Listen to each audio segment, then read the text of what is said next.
She says that I recall the words of Dr. Martin Luther King. Our lives begin to end the day we remain silent on things that matter. With my faith in God, I put my fate in the hands of my people. Unquote. Ladies and gentlemen, this is the woman you, the Academy of Letters, and all of us have honored today. This is the woman the people of Pakistan will forever cherish. And this is the woman, my leader, the leader of Democratic Force in Pakistan, whose life we celebrate today with the conferment of the award much more than we mourn her assassination. Thank you very much, Fakhar Zaman Sahab. Thank you very much.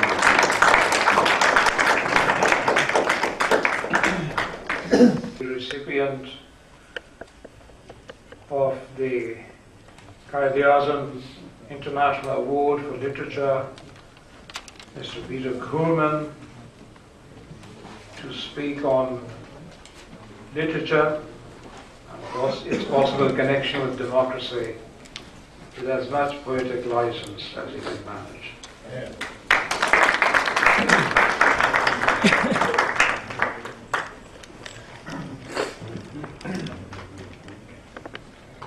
Thank you very much. Dear hosts, Pakistan Academy of Letters, Pakistan government, representative of Swedish Embassy, ladies and gentlemen, dear friends. Let me first of all, from my heart, express how honored and happy I am to be back here in Islamabad again. In our Western media, we all read about the turbulence and the violent actions in this part of the world. But seldom we are reminded about the rich cultural heritage that this country, since thousands of years, has provided for the rest of the world. The work carried out by Pakistan Academy is therefore of utmost importance. The idea of calling for a new worldwide conference on peace and Sufism will again place Pakistan on the map of leading cultural nations. Last time I was here was in 1995 as president of the Swedish Writers' Union, invited to the historical conference organized by the Pakistan Academy of Letters and its well-known president, Fakhar Zaman. At this occasion, I also had the privilege to meet and speak to the Prime Minister, Muhtarma Benazir Bhutto, who inspired us all in our cultural and literary endeavor. A bright light in the political night. And though she now is gone, I feel the presence of her so strongly in this very minute. To be awarded the Quaid Salam for literature and presented for the Pakistan literary world at the same time as this outstanding historical person, icon, is an honor of unbelievable dimension.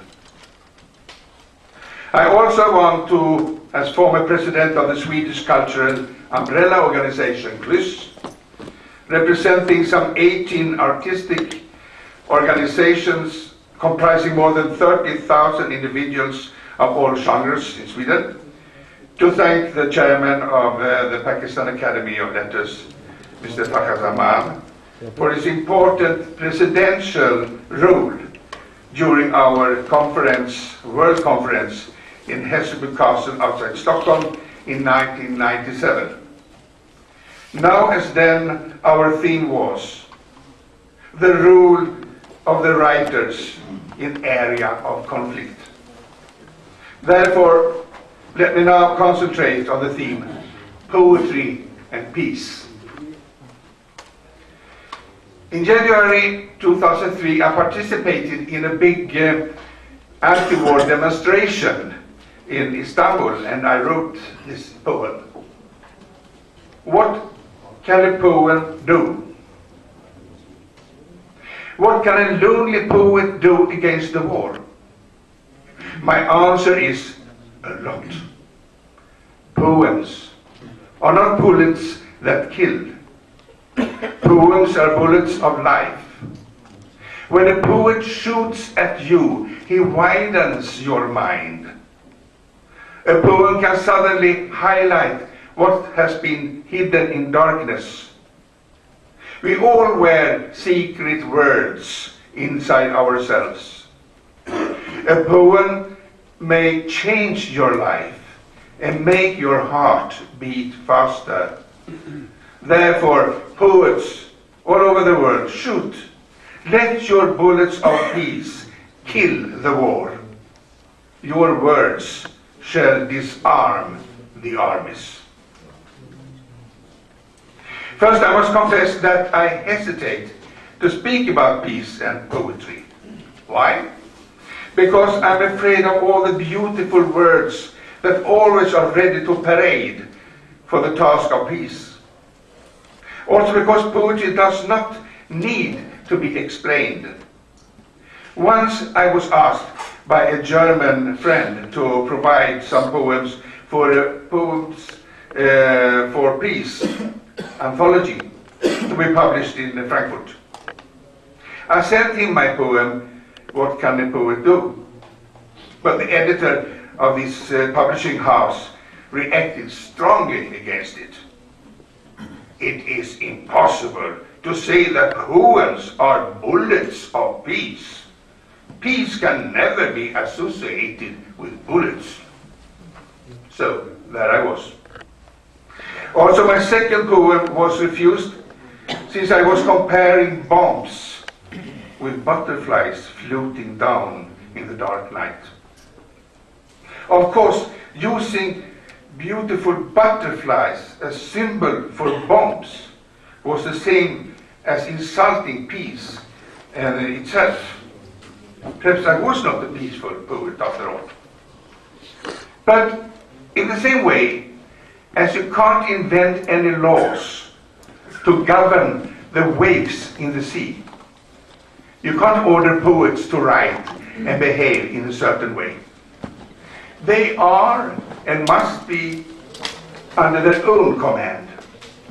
They must, as John Lennon once put it, write in their own right.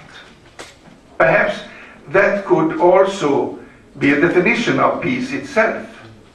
The right to behave under your own command, as long as you don't hurt others, not to take orders from above. There is something special about poetry. The reader feels at once if a poem stinks or not, if it is true or false. To put it in a poetic way, there is a difference between real roses and plastic copies. You don't have to be a specialist to differentiate between the original and the artificial copy. Also, poetry must also use its own weapon to defend the territory of peace. Poetry is the language of your inner thoughts and your beating heart. It tries to convince you before you know it yourself. Poetry is the inner voice in us, and a poet, somebody that can listen to it and express that voice in a way that we all understand and recognize.